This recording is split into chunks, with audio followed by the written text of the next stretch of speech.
I'm like, it's our wedding colors. I think you're supposed to get it. I think you're supposed to get it. I think you're supposed to get it. I think you're supposed to get it. I think you're supposed to get it. Part of Tech Tuesday, it's always fun to show you guys what's going on in a shop. And if you think you can put these decals on yourself, I say think again. Todd's here again, taking care of this one for Jack in Dallas. It gets the full package for the front. See how he has it taped off, ready to go. Heat guns over there, ready to go. This is gonna take hours to put on, but I love this piece back here. It's gonna tuck in here, tuck down in there. C8R, it's gonna look great. Adds just a little extra character to the car, and down the road, if you don't like it, yeah, you take it off. But I say, leave it on, I like it. And you know that I have one on my car. Morning, Todd. Morning.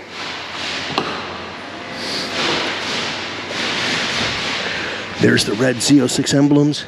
Chuck is yet to do. You haven't done the red. Oh, you're getting right on cue. Didn't even know that. He's getting ready to do the script. And this, we've talked about this before. Yeah. This really sucks that you have to do this. Yes, it does. I mean, they have the template. It's going down the line. Here, give me the red one out of the bin and not the black one. Slap it on the ass and let's go. Why do we got to take this off and reinstall? You know, it's just exactly kind of crazy. All right. You guys were thinking the same thing I was, so I figured I'd just say it. What's wrong?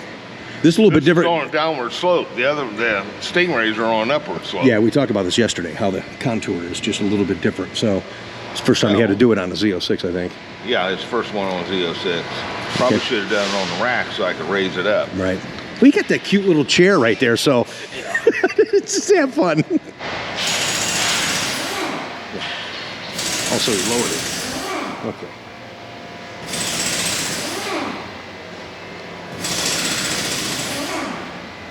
Right, so this is a new Traverse. We've heard rumor that the new Corvette for 26 getting a new interior, and I had intel about the continuous screen of IP and infotainment system. This looks like it's two screens, but if you look back here, you can see, yes, it is the one screen that comes all the way across, and then you have a separate screen right here for your driver IP. But this right here, being an extended reach, was my concern for Corvette. It will change the ergonomics if in fact they do something long like this here in our Chevy Traverse, but obviously we've seen it on Cadillac first. Keep you up to date. We'll know probably, what, 6 to 8 months or so? Coming soon, man.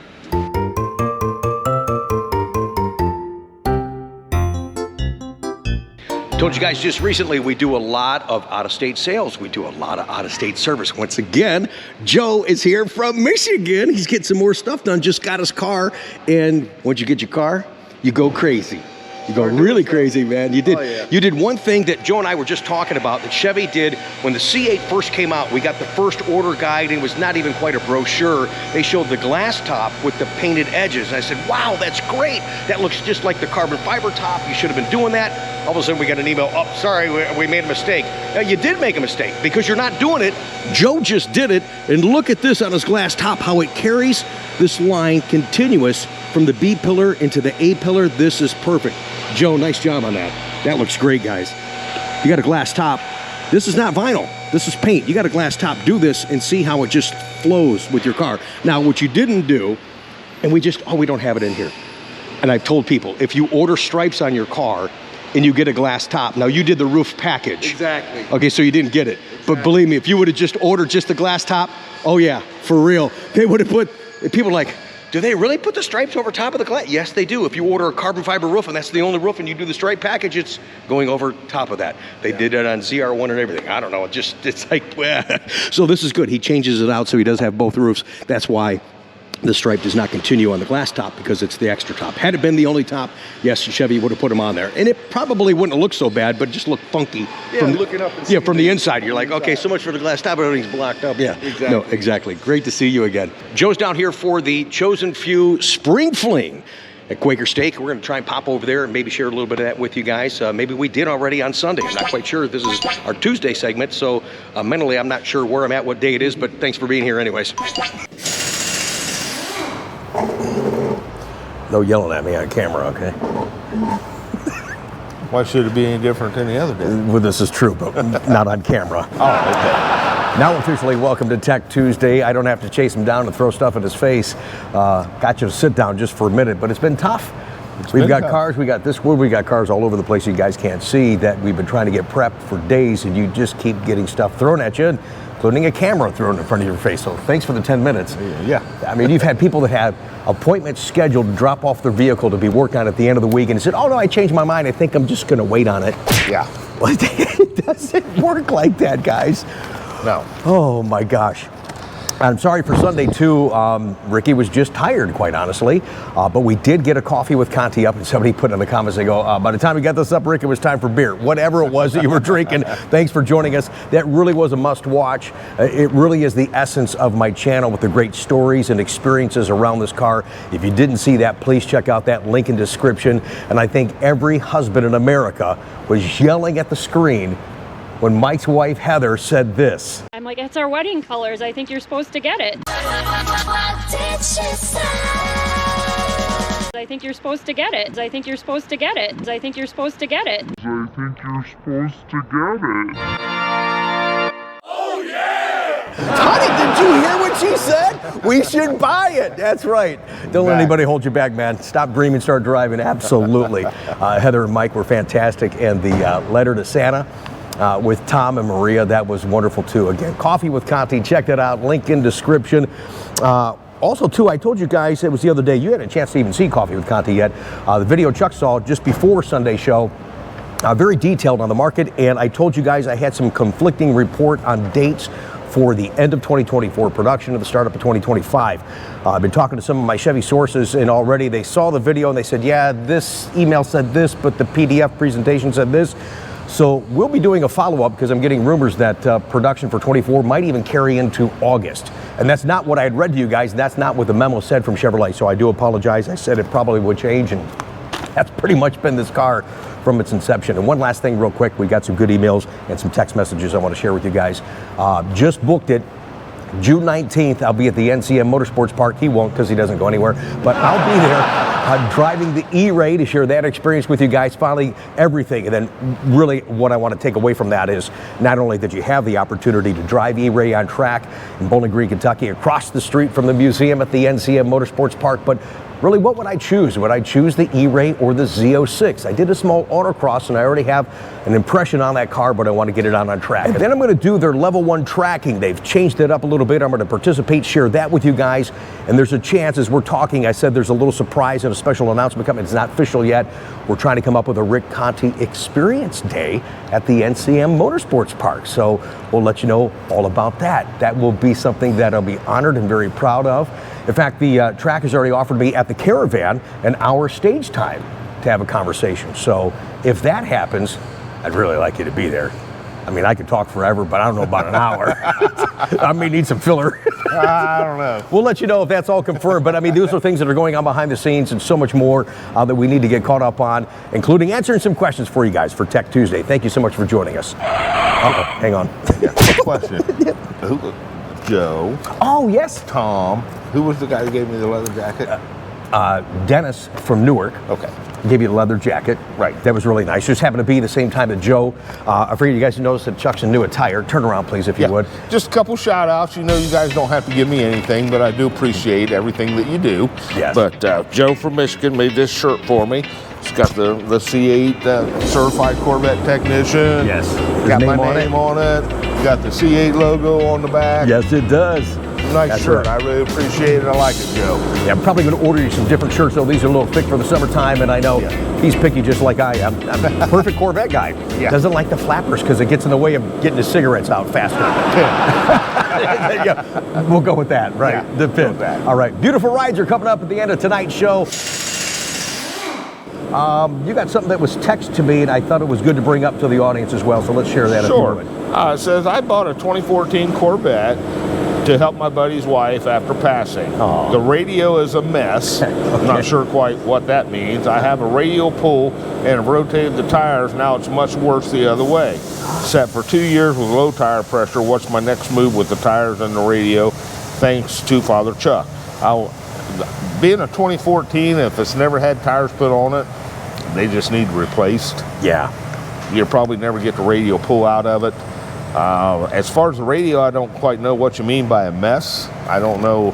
2014, I know they had some of the problems with the display not working. Yeah, you had to change some of those screens Yeah, out. you have to change the screen out, but other than that, I don't know what you necessarily mean by a mess, the radio. Well, and it sounds like, we don't know because we don't have enough information, but it does sound like the car's been sitting for a long period of time, so you're going to get all kinds of electronic gremlins in there, so that could affect the radio.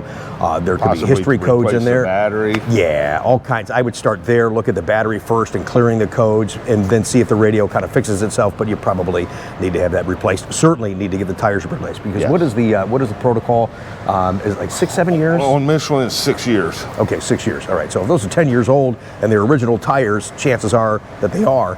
Yeah, change those out. Yeah, regardless of the tread depth. Yeah, exactly. Because we've had people say, "Oh, look at these are 35 years old and the tires are brand new." Yeah, look at it. See all them cracks right down in the center. Right. Yeah, it's called dry rot. Yeah. And sometimes they're not dry rot though. They're nice, temperature controlled environments, but they're just too old and they're just not safe. I've had a lot of guys that had older ones, and they would go to tire shops and they say, "Hey, man, we're not touching these. These are 30 years old." I mean, for safety, after all that big toboggo with whatever brand that was and whatever tire that was years ago, it's good to err on the side of caution, for sure. Just like we talked about before with Corvette. Let's extend the conversation. When you get, and I thought I had a nail in my tire, I didn't, I have a cracked rim. But anyways, if you have a nail in your tire, people get upset because he won't plug the Corvette tire. Again, erring on the side of caution. It's a performance car. Whether you track the car or not, if you're coming around the corner at a high speed and that tire fails, it could be an issue. So we're changing the tire. You just have to realize, can the tire be plugged? More than likely. Yeah. But a nail has went through this tire. You have now ruined the integrity of the tire. Yeah. So. All right. Okay, more questions for you guys. Thanks for watching and listening. We love the engagements. This one comes from Leon. Hey, Rick, thanks for all you do for the Corvette community. You're a true ambassador for the Corvette brand. Appreciate that. Enjoy all the content. I recently became a proud owner of a 2020 C8 Stingray Z51. Of course, we got all the specs. It's Elkhart Lake Blue and Sky Cool Gray interior. I bought the car in February, and since it's winter, I live in New York City, I really couldn't drive it. This resulted in the battery discharging before I could get it to the New York State safety and emission inspections. When I brought it to the dealer, I didn't know dealers did this part here, but I know what he's talking about. When I brought it to the dealer for inspection, they told me that they couldn't do the inspection because I hadn't driven it long enough to pass emissions. They told me I had to drive it for a few more miles. I read somewhere in one of those forums that I need to complete a drive cycle before I have enough data to pass. You're probably getting the OBD2 not ready is the message that you're probably getting in there. And it goes through the whole scenario. So and he said, I guess he drove it 300 miles. Number one, if this is used, I didn't know that this would affect a used car. We have this happen a lot of times when I ship cars to California and they're brand new. Really getting the car past 500 miles, but really for the drive cycle, drive that car continuously for 45 minutes to an hour to get it hot, then bring it in for an inspection, and it should pass then. All right, this one comes from David. It says, I own a 2020 Corvette and the check engine light came on. I took it to the dealership and they said it was the valve pump in the transmission and I needed to replace it. My Corvette has now been at the dealership for over a month because they're having a hard time finding a transmission oil pan cover.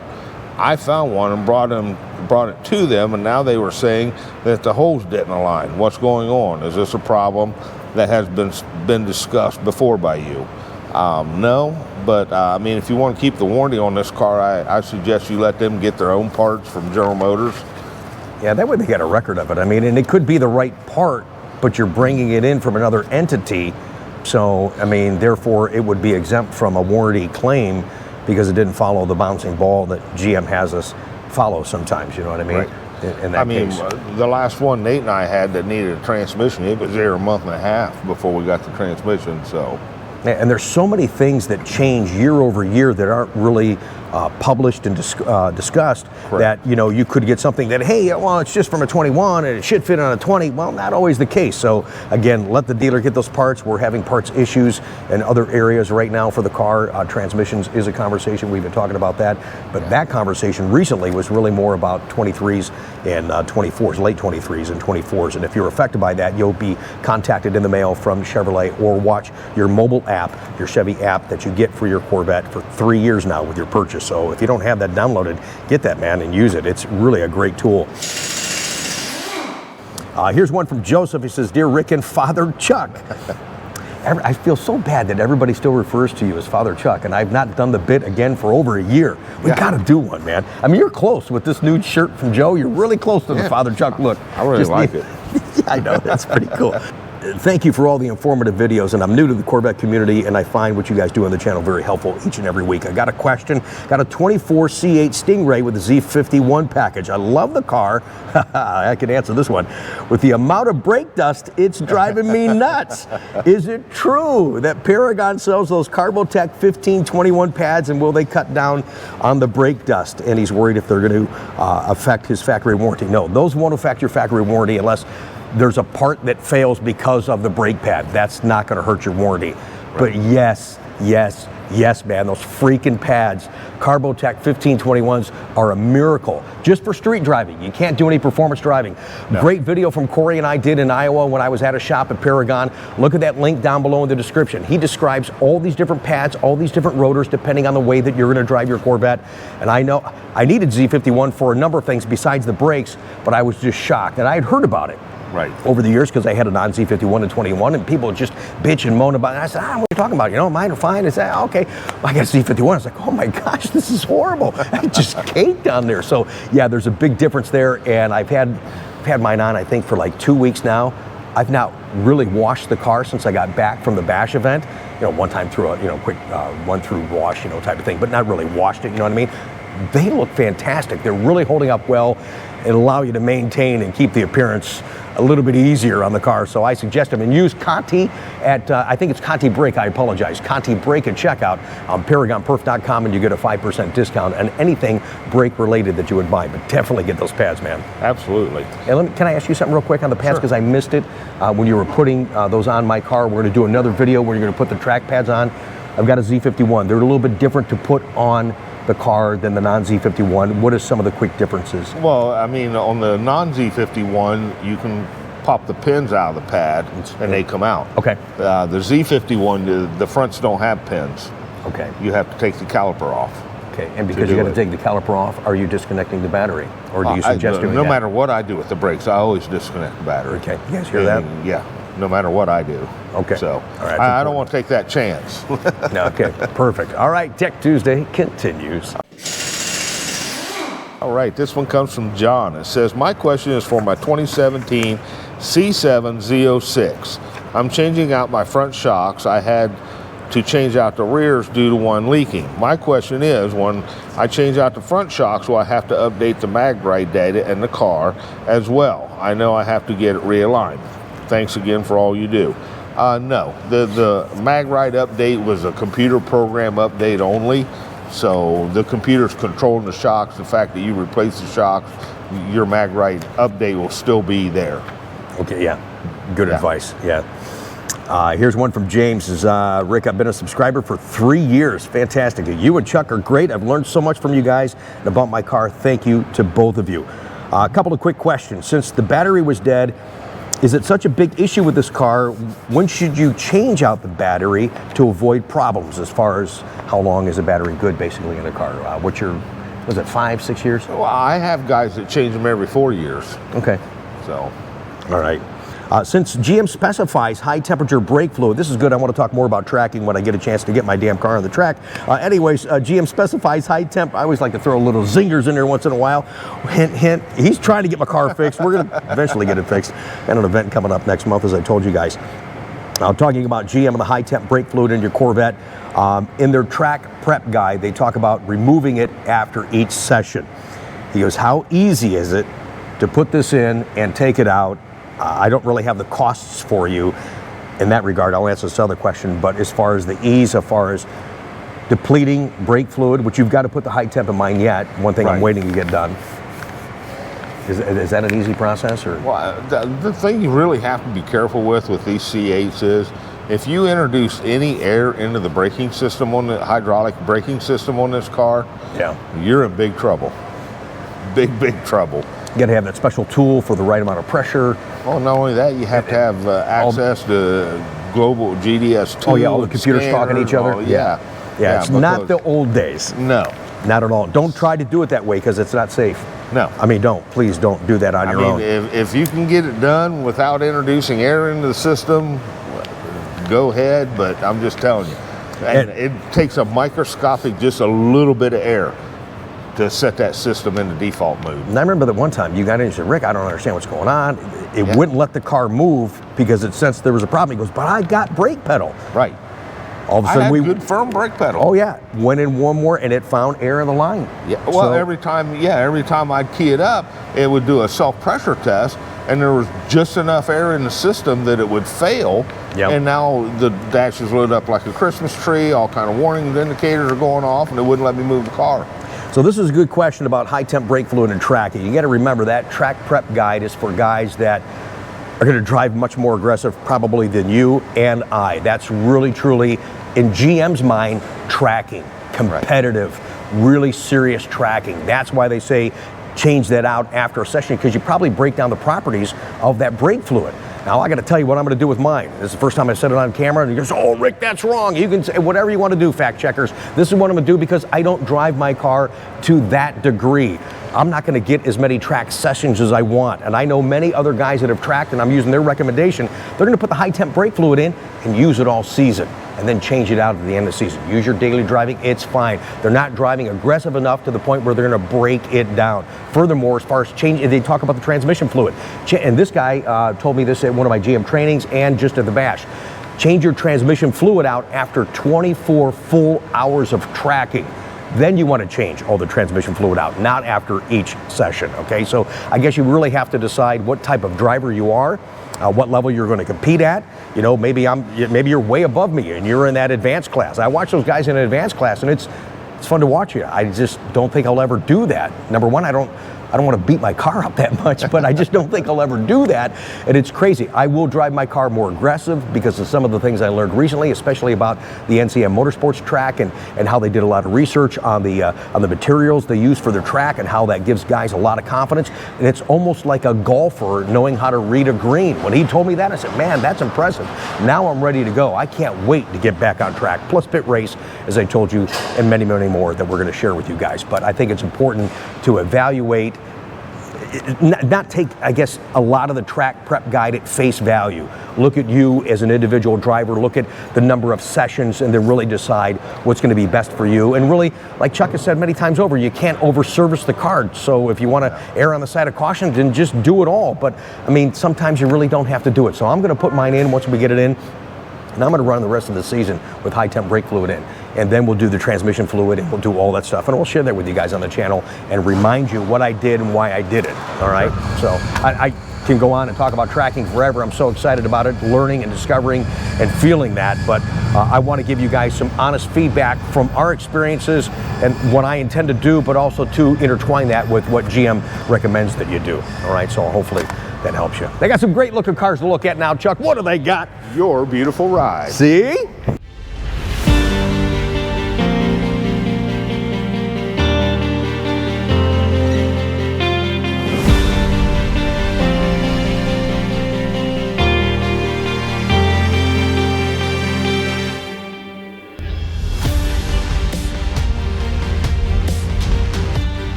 better on my own. Sometimes what's right is wrong instead.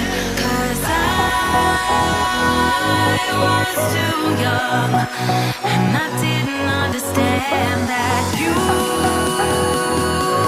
are the one. And I can't wait to see you